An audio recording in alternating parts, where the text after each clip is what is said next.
দেখো নিচে জায়গাগুলো কি অবস্থা হয়েছে। এটা কিন্তু আমি একদম আমার বাড়ির ছাদ থেকে তোমাদেরকে ডাইরেক্ট ভিডিওটা দিচ্ছি। পুরো জায়গাগুলো কিন্তু মানে কাঁসাই নদী যে ভেঙে গিয়েছিল তার বন্যার জলগুলো এসে এতটা জল স্টক করেছে। Hi guys, welcome to back my Biswajit blog 790 তাই ব্লগ ভিডিও। তো বন্ধুরা, আমি কিন্তু রয়েছে এই সময় আমার ছাদের উপরে, আর তোমাদেরকে দেখাচ্ছি আজকে কিন্তু গভীর নিম্নচাপ বৃষ্টি ওয়েদার তৈরি হয়ে গিয়েছে। তবে কি বন্ধু, আবারও বৃষ্টি হবে, ভেসে যাবে কিন্তু আমাদের গ্রামগুলো। দেখতে পাচ্ছ আমি কিন্তু আমাদের ছাদের উপরে রয়েছে আর তোমাদেরকে দেখাচ্ছি সেই ভিডিওটা।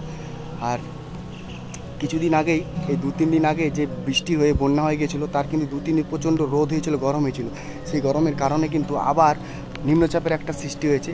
সেই নিম্নচাপটা কিন্তু দেখা দিচ্ছে, আর আমার গায়ে কিন্তু এখন বৃষ্টি পড়া শুরু হয়ে গেছে, বৃষ্টি পড়ছে। আর তোমাদেরকে আমি জায়গাটা দেখিয়ে দিচ্ছি। তো যে গভীর নিম্নচাপ কিন্তু এখন আমাদের পূর্ব মেদিনীপুর পাঁশকুড়া এলাকাবর্তী অঞ্চলে, এটা কিন্তু আমাদের সরাসরি ভোগপুর কোদালিয়া গ্রামের দৃশ্য। আর পুরো মাঠগুলো কিন্তু জলমগ্ন হয়ে গেছে। এখন প্রায় বিকেল নয়, মানে সন্ধে হয়ে গেছে, প্রায় 5:30 বেজে গেছে। তোমাদেরকে সেই চিত্র দেখাচ্ছি। আর পুরো আকাশটা কিন্তু ঘন মেঘে ঘনীভূত হয়ে গেছে, কালো কালো মেঘ। গভীর নিম্নচাপ কিন্তু আসতে চলেছে। আর এগুলো কিন্তু আমার বাড়ি, সেই বাড়িগুলো তোমাদেরকে দেখে দিই, আমার পাড়া প্রতিবেশী। আর আমি কিন্তু আমার বাড়ির ছাদে রয়েছি, তোমাদেরকে দেখাচ্ছি জায়গাটা কেমন। তবে কিন্তু 2024 সালে আবার কি সে ভাসতে চলেছে সেই বন্যা।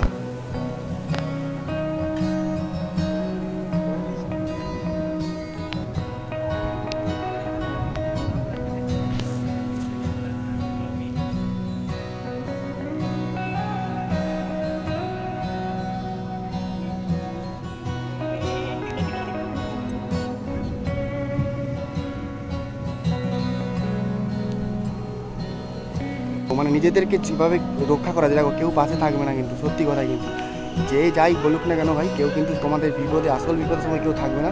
নিজেদের ব্যবস্থা নিজেদেরকে সুরক্ষা করতে হবে। তোমরা কিন্তু নিজের সুরক্ষা রাখো। আর সত্যি কিন্তু প্রকৃতি একেবারে উত্তপ্ত হয়ে গেছে, কিন্তু সত্যি প্রকৃতি মাতা কিন্তু রেগে গিয়েছে, তা না হলে এরকমভাবে হয় না, দেখতে পাচ্ছ। আর